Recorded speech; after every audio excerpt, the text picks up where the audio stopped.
नमस्कार आप सभी को पीएमसी हिंदी के शो परिवर्तन में आप सभी का स्वागत है। पिछले एपिसोड में हमने जाना कि हम ओम, जो कि एक दिव्य नाद है, उसे अपने भीतर विकसित कैसे कर सकते हैं।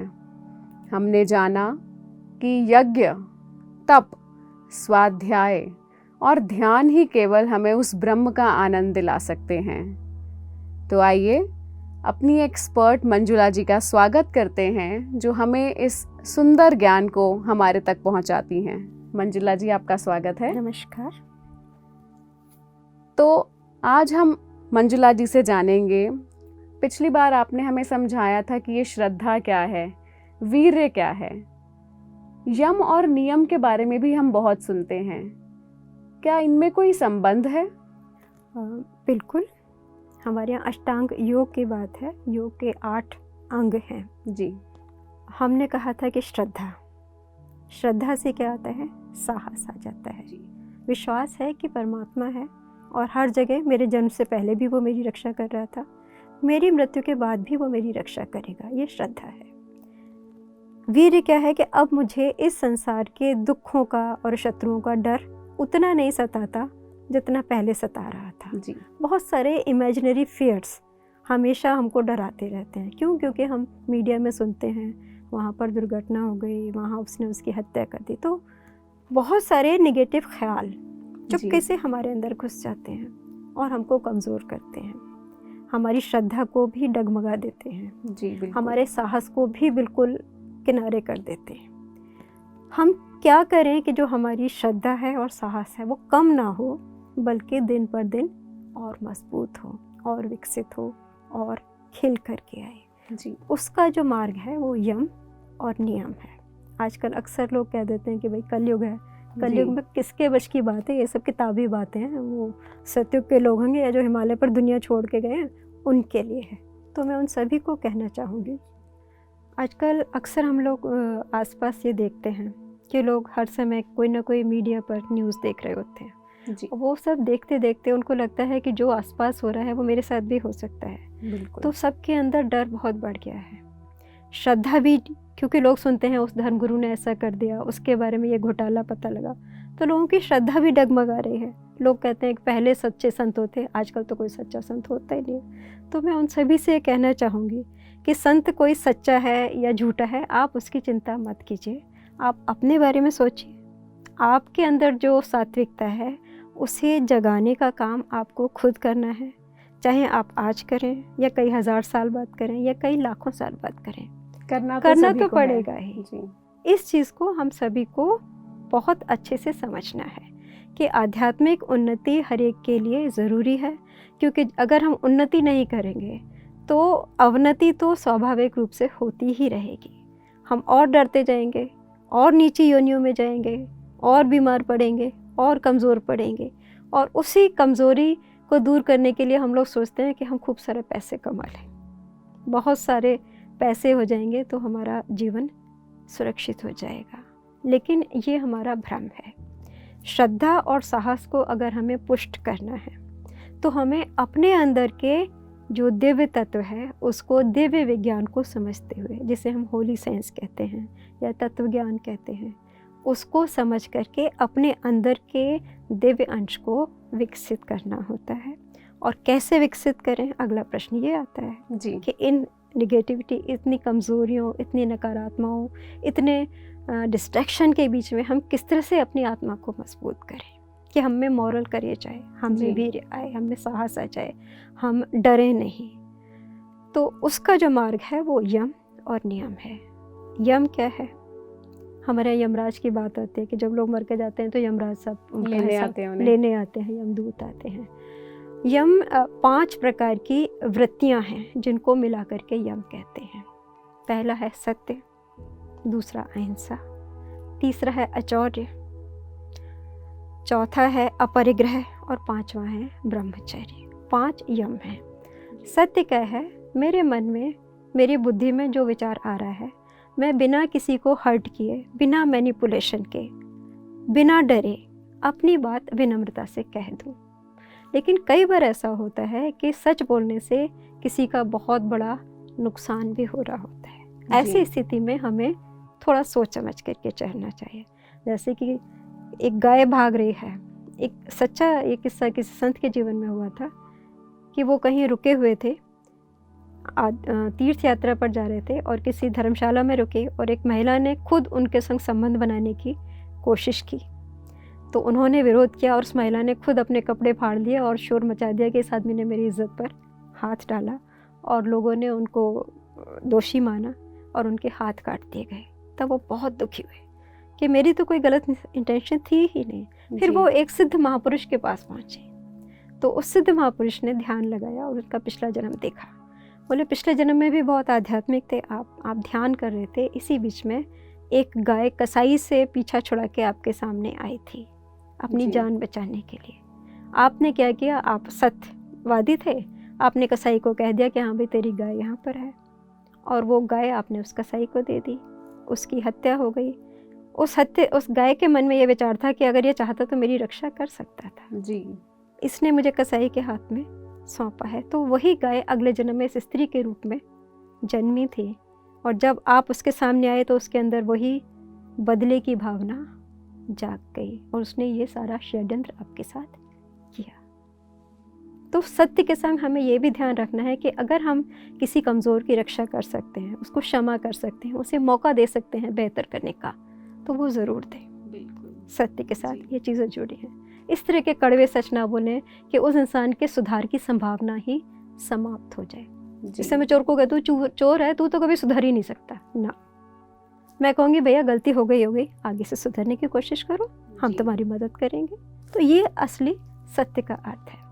दूसरी बात मैंने कही अहिंसा। अहिंसा की जब हम बात करते हैं तो आज के समाज में हम सबसे पहले महात्मा गांधी का नाम लेते हैं। बिल्कुल, है ना, कि हम मन, वाणी और कर्म से किसी का भी अहित ना करें, नुकसान ना पहुँचे। लेकिन एक साइंटिस्ट की नज़र से मैं आपसे पूछती हूँ, हम रोज़ ब्रश करते हैं, दांत साफ करते हैं, जिसने माइक्रोस्कोप बनाया था साइंटिस्ट ने, ल्यूवन हुक शायद उसका नाम था, हुक, हमारे मुंह में भी तो करोड़ों बैक्टीरिया रहते हैं। बिल्कुल, तो जब हम अपने मुंह को साफ करते हैं तो क्या हम उनकी दुनिया नहीं उजाड़ते?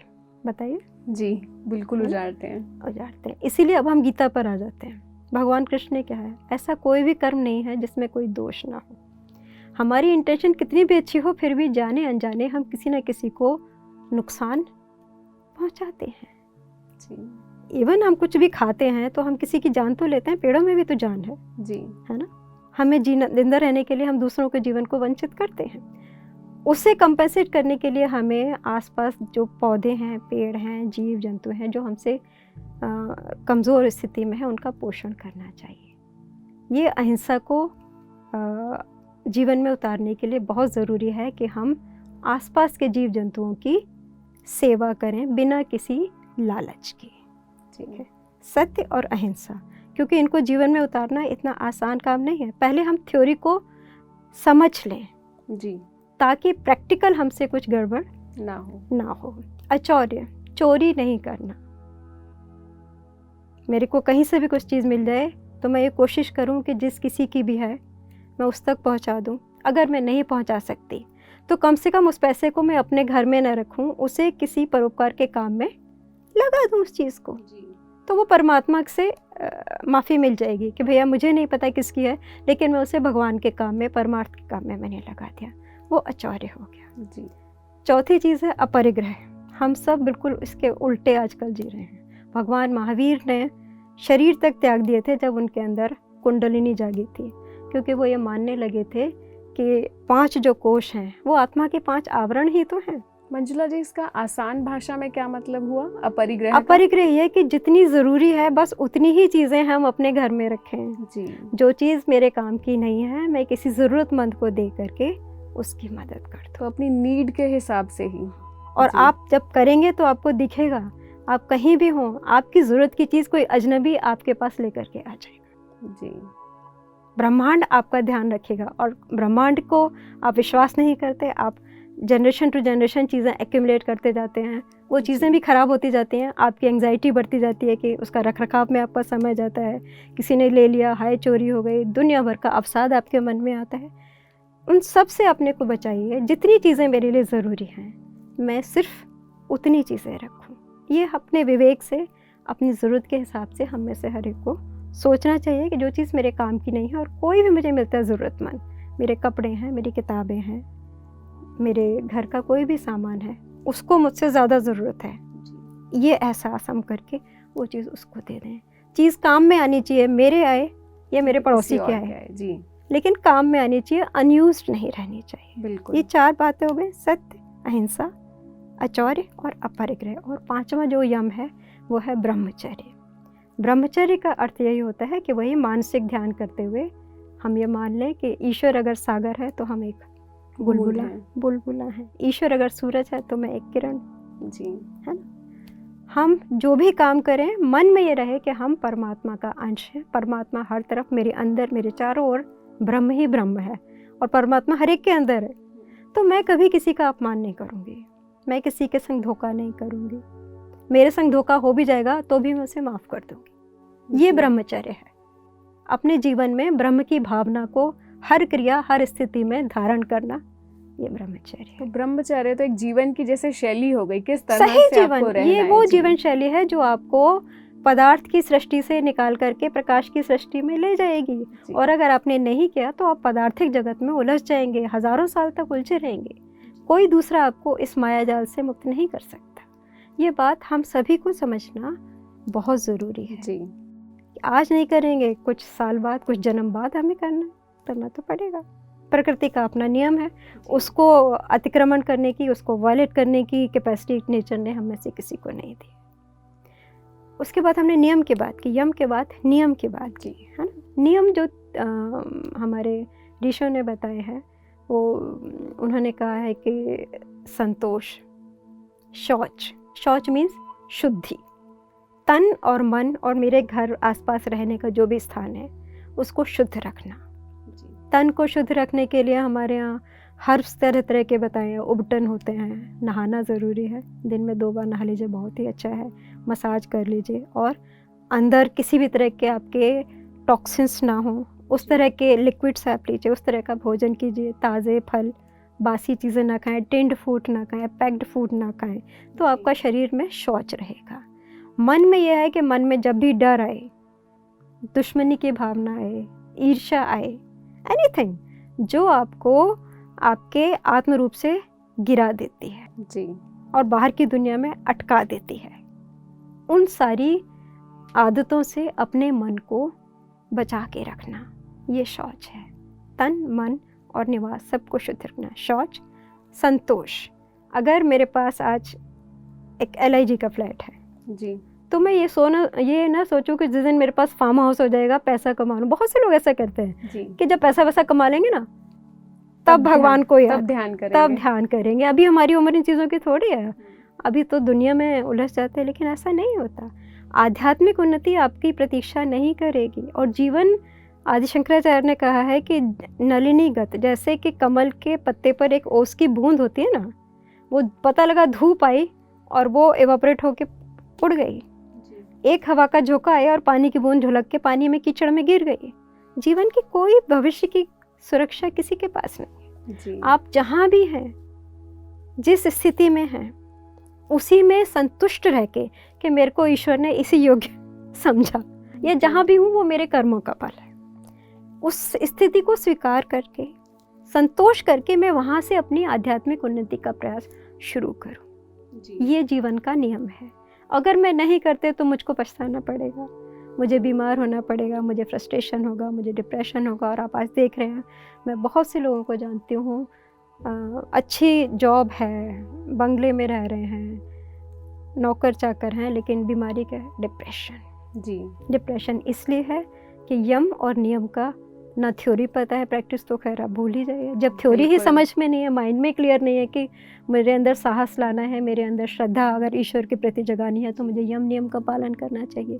ये ज्ञान नहीं है, इसलिए सब कुछ होते हुए भी लोग, आप जाके अस्पतालों में देख लीजिए, लोग कितना दुखी हैं। जी, एक तो अंधकार है जी। और उस तीसरा जो नियम है, शौच, संतोष और गुरु की आज्ञा का पालन। गुरु की आज्ञा का पालन, मैंने वही कहा कि अगर हम आपको YouTube पर भी, किताब पर भी, कोई भी मनुष्य जो हमारी आत्मा को मजबूत बनाता है, वो हमें कुछ ना कुछ सलाह ज़रूर देता है कि देखो भैया ये करो, ये मत करो, लेकिन हम उसको ध्यान देते हैं या नहीं देते, ये चॉइस मेरी है जी। ऐसा जो भी मार्ग हमें मिलता है, संभावना हमें नज़र आती है कि मैं यहाँ से बेहतर भविष्य अपने लिए अपने प्रयास से निर्मित कर सकता हूँ, तो मुझे उसका पालन करना चाहिए। यम और नियम रास्ते हैं जिनके माध्यम से आम लोग अपने मॉरल करेज को, जैसे वीर्य का है अध्यात्म की भाषा में, हमारे अंदर साहस आता है, क्योंकि मेरी कोई कमज़ोरी नहीं है, कोई मुझे रिश्वत नहीं दे सकता, किसी ने मुझे गाली दे दी मुझे कोई असर नहीं पड़ता। आपने वो ली ही नहीं। मैंने ली ही नहीं जी। जिसने दिए वो उसको लगेगी, उसका फ्रस्ट्रेशन अपनी जगह है जी। क्योंकि वो मुझे यूज़ करने की कोशिश कर रहा था, मैंने उसको अलाउ नहीं किया। बिल्कुल। वो सफ़र करेगा, मैं तो सफ़र नहीं करूँगी ना। जी। तो अपने चेतना को इतना पॉजिटिव, इतना प्रखर, इतना प्रफुल्लित बना लीजिए कि आपको डर ना लगे जीवन में। जब डर निकल गया तो कोई आपका शोषण नहीं कर सकता। जी, ठीक।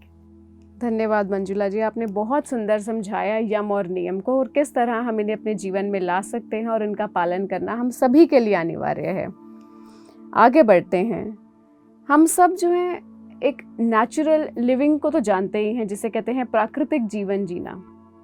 इसके बारे में कुछ बताएं कि हम किस तरह से ऐसा सात्विक जीवन जी सकते हैं। पायल, आपने कहा कि हम नेचुरल लिविंग जानते हैं जी। मुझे ऐसा लगता है कि हम नहीं जानते।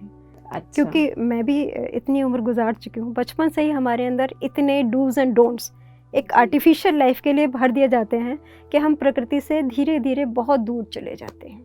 टीवी देखना है, मैगजीन पढ़नी है, ठीक है, वीडियो गेम खेलने हैं जी, फास्ट फूड बनाना सीखना है, नई नई रेसिपीज़ बनानी है, क्योंकि वो हमें लगता है कि हम समय के साथ चल रहे हैं। जी। अगर हम समय के साथ नहीं चलेंगे तो हम पीछे रह जाएंगे। बिल्कुल। ये अध्यात्म की दृष्टि से समझदारी नहीं है। अध्यात्म की दृष्टि आपको ये कहती है कि आप अपने मूल को समझिए। हम प्रकृति का हिस्सा हैं। प्रकृति ने लाखों जीव जंतु बनाए हैं, सबकी अपनी पसंद नापसंद है और प्रकृति सबको पाल रही है। हमें भी ये सोचना होगा कि प्रकृति ने जो हमें शरीर दिया है उसकी बनावट कैसी है, उसके हिसाब से हमारा प्राकृतिक आहार क्या है, प्राकृतिक निवास क्या है। पहले हम निवास को ले लेते हैं। हम लोग जो छोटे छोटे घरों में रहते हैं, कभी ना कभी स्कूल से बच्चों को पिकनिक के लिए लेके जाता है, वनशालाएं लगती हैं, झरने में ले जाते हैं, नदियों के पास लेके जाते हैं, या एक्वेरियम दिखाते हैं हम बच्चों को, ओपन स्पेसेस में लेके जाते हैं। क्योंकि जो छोटा सा घर है वही आपका नेचुरल लिविंग नहीं है। पूरी जो स्काई है, इस पूरे ब्रह्मांड में जो कुछ भी है, आपको सबको एक्सप्लोर करना है, सबको समझना है। और तब आपको समझ में आता है कि जब आप जंगल में बैठते हैं, आप तितलियों को देखते हैं, आप खरगोश को देखते हैं, आप मछलियों को देखते हैं, तो आपको कितना आनंद, उल्लास और शांति का एहसास होता है।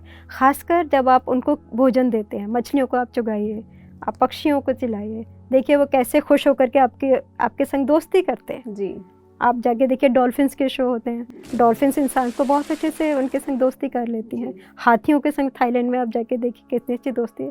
तो जब आप जीव जंतुओं के संग दोस्ती करते हैं तो आपको समझ में आ जाता है कि हम सब भाई बहन हैं या दोस्त हैं, हम एक दूसरे से अलग नहीं हैं। नेचुरल लिविंग की बात आ जाती है। फूड की बात आती है।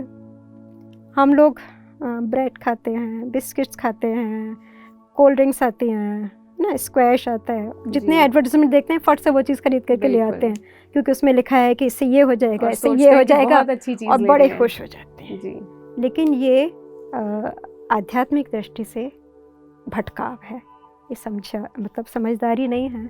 युक्तेश्वर गिरी ने बहुत अच्छे से वैज्ञानिक विधि से हमें डिटेल में बताया है उन जीव जंतुओं के बारे में जो मांसाहारी हैं, जी, जो फलाहारी हैं, जो मांस फल वो भी खाते हैं, और जो तृण घास मूल खाते हैं। उनके शरीर की बनावट और मनुष्य के शरीर की बनावट की उन्होंने तुलनात्मक इसमें हमको विश्लेषण इस पुस्तक में दिया है। इसको हर एक को पढ़ करके समझने की ज़रूरत है। जो मांसाहारी जानवर होते हैं, हम लोगों ने बायोलॉजी में पढ़ा है कि हमारे जो मुंह में दांत होते हैं वो 4 तरह के होते हैं। जी, यही मैं आपसे अब पूछना चाहती थी कि होली साइंस जो है हमारे दांतों के स्ट्रक्चर के बारे में और हमारे पाचन तंत्र के बारे में भी बात करती है। तो हम किस तरह से भिन्न है बाकी के जीव जंतुओं से? बायोलॉजिकली आप देखिए, हमारे 4 तरह के दांत मुंह में होते हैं जी, और ऑलमोस्ट सबका साइज एक जैसा होता है। कार्निवोर्स में क्या होता है कि जो कैनाइन्स होते हैं, साइड के दांत, जी, है ना, ये बहुत डेवलप्ड होते हैं, शार्प होते हैं, क्योंकि उसको शिकार को पकड़ना है, चीरना है, फाड़ना है, किसी का खून निकालना है, मांस निकालना है।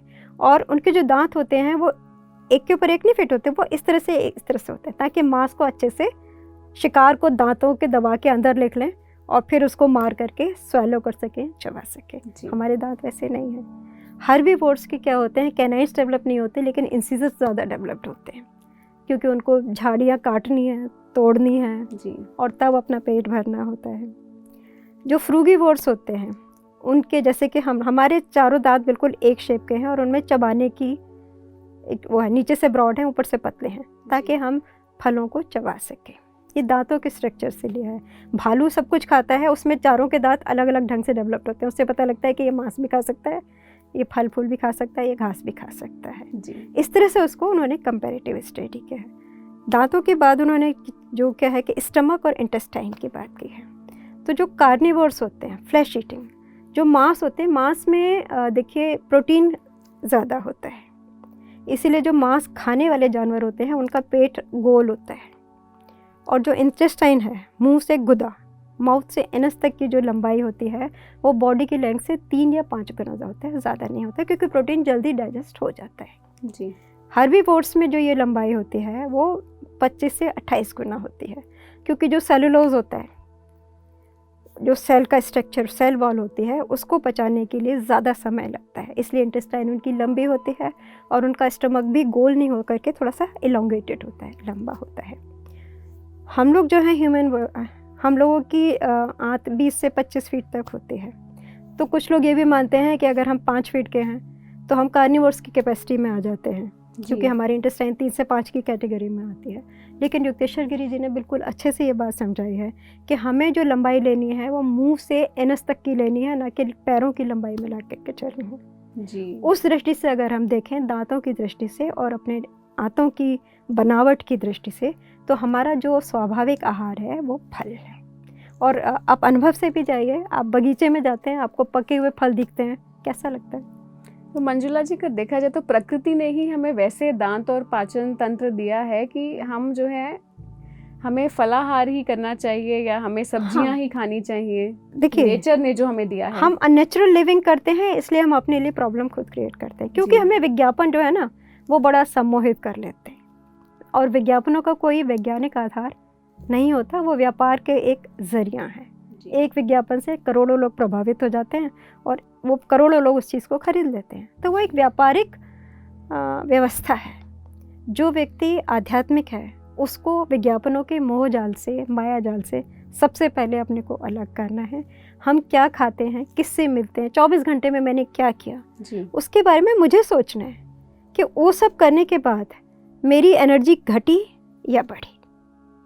मेरी सांसें मुझे लिमिटेड मिली हैं, मुझे 10 साल, 20 साल, 40, 50, 60 साल, इसके बाद मुझे नहीं पता कि मेरे शरीर की क्या स्थिति होगी। मुझे अपने अंदर इस समझ को विकसित करना है कि 24 घंटे में मैंने जो किया उससे मैं अपना नुकसान कर रही हूँ या अपना फ़ायदा कर रही हूँ। दुनिया क्या कर रही है वो उनकी इच्छा है, क्योंकि हम अपने आसपास कितने लोगों को कितनी तरह की तकलीफ़ों में उलझा हुआ देखते हैं और हम नहीं चाहते कि हम उन तकलीफ़ों का हिस्सा बने।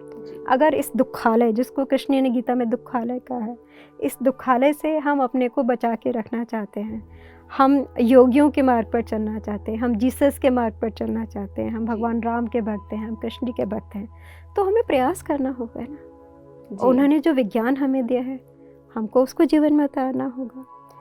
रहने के स्थान की बात कीजिए, और हमने किया कि भाई जंगल में जाइए, पेड़ पौधों से दोस्ती कीजिए, यू फील गुड जी। तो इस चीज़ को ध्यान रखिए कि क्या ऐसी चीज़ है जो हमारे को अंदर से आनंद देती है। वही प्रकृति ने हमारे लिए सहज रूप से उपलब्ध कराया है। भोजन, रहने का स्थान, हमारी इंद्रियां, आँख, नाक, कान, जीभ, त्वचा। देखिए, कभी आपने शायद ही कोई ऐसा इंसान देखा होगा कि वो किसी जानवर को देख करके उसके अंदर ये वृत्ति हो कि मैं इसको चीर दूं, फाड़ दूं और इसका कच्चा मांस खा लूं। जी हाँ।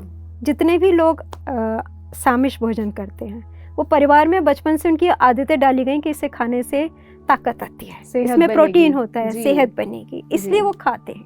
लेकिन वो जब बूचड़ खाने में अगर देख लें तो शायद वो फिर कभी खा ही तो ना कहीं ना पाए। कहीं कभी ना कभी उनको उस जानवर के दुख का एहसास हो जाएगा बिल्कुल, कि जिसके पंख नोचे जा रहे हैं, जिसकी गर्दन मरोड़ी जा रही है, वो मांस तड़प रहा है, उसमें से खून बह रहा है, जी, तो उसके अंदर कभी ना कभी, क्योंकि जब घृणा हो जाएगी। आपको चोट लगती है जी, तो दर्द होता है ना। किचन में काम करते करते भी उंगली कट गई तो फट से सेवलॉन लगाओ, बैंडेज जी, लगाओ। जी, दूसरे के दुख का एहसास भी तो हमें करना चाहिए। हमारी इंद्रियां इस बात में कभी सहयोग नहीं देती कि जी, हम किसी को मारें, किसी को काटें, किसी का शिकार करें और उसको खा जाएं। जबकि अगर हम बगीचे में जाएंगे जहाँ पके हुए फल मिल गए, फूल मिल गए, जी, फट से मन होगा कि भैया तोड़ो, फल तोड़ो, टूट के पड़ते वो अंदर से लालच आता है। जी, तो प्रकृति ने हमें फलाहारी बनाया है। निवास स्थान हमारा प्रकृति ही है, जहाँ खुशबू है जी, हम वहाँ रहना पसंद करेंगे। जहाँ पर बूचड़ खाने की बदबू है, जहाँ खून बह रहा है, वहाँ पर आकर्षण किसी मनुष्य का नहीं होता है। और आप बिल्कुल, देख लीजिए बूचड़ खाने भी इसीलिए कई जगह तो बिल्कुल शहरों के बाहर बनाए जाते हैं, जी, आसपास आसपास दिखते नहीं कहीं। रहते। डर भी जी, लगता है इन्फेक्शन ना हो जाए, जी, लोगों की कुछ रिएक्शन है, लोग उसको पसंद नहीं करते। क्योंकि जो ह्यूमन नेचर है, इवन जो मांसाहारी व्यक्ति है वो भी कहीं ना कहीं अपनी आस्था रखता है। किसी मंदिर में जाएगा, बिल्कुल, कहीं कुछ ना कुछ वो अपने हायर सेल्फ को सेटिस्फाई करता है, जी, जो आध्यात्मिक सेल्फ है वो उसको खींचता है। तो ये हमें विश्लेषण करने की ज़रूरत है कि प्रकृति ने हमें स्वाभाविक रूप से हमारे लिए क्या चीज़ नियत की है, हम उस चीज़ को स्वीकार करें, उसको समझें और जी, अपने आहार, अपने विचार, अपना व्यवहार उसके अनुरूप ढालें, जी, है ना। बच्चों की भी जब हम बात करते हैं तो हमारे यहाँ जब तक बच्चे के दांत नहीं निकलते जी, तब तक माँ के स्तन में दूध होता है। प्रकृति ने व्यवस्था की है, बच्चे के जन्म से पहले माँ के स्तन में दूध बनना शुरू हो जाता है। बिल्कुल, और जैसे जैसे बच्चे के दांत आने शुरू होते हैं, माँ के स्तनों से अपने आप दूध बनना बंद हो जाता है, जी, क्योंकि अब वो फल खाने के लिए योग्य हो जाता है। इवन कई बार ऐसे सिचुएशन मैंने देखे हैं कि माँओं का दूध नहीं बन रहा है तो कहा जाता है कि भाई ये खाओ, फल खाओ, नारियल पानी पियो, दूध लो, ऐसी चीज़ें लो जिससे आपके शरीर में दूध का निर्माण हो। जी, ये नहीं कहा जाएगा कि भैया चिकन सूप पी लो, जी, है ना, या आप सलामी खाओ या कीमा खाओ तो आपके दूध बनना शुरू हो जाएगा। ऐसे नहीं होता। हम लोग मीट खाते हैं बिकॉज ऑफ द कंडीशनिंग। घर में हमें बताया जी, गया कि भाई जी। टेस्टी है और वो पक करके आ रहा है, उसमें बदबू नहीं है, जी, इसलिए हमें अच्छा लगता वो है। सजाया जाता है। सजाया हुआ होता है इसलिए हमको वो खाने में अच्छा लगता है। जी, थैंक यू मंजुला जी, आज आपने नमस्कार। बहुत अच्छा ज्ञान हमारे साथ शेयर किया। तो सभी व्यूअर्स को आज हमने यही जाना, हम जितना प्रकृति के साथ रहेंगे, हम सब जो हैं हम प्रकृति में ही पले बढ़ें और उसी को अगर फॉलो करें जो कि नेचुरल लिविंग है, सबसे अच्छा हमारे लिए वही है। नेचर ने हम सबके लिए बहुत कुछ दिया है, अबंडेंस है नेचर में। हमें ज़रूरत है एक्सप्लोर करने की, उसे जानने की और उसके साथ एक होकर रहने की। मिलेंगे आपसे अगले एपिसोड में परिवर्तन के। तब तक के लिए नमस्कार।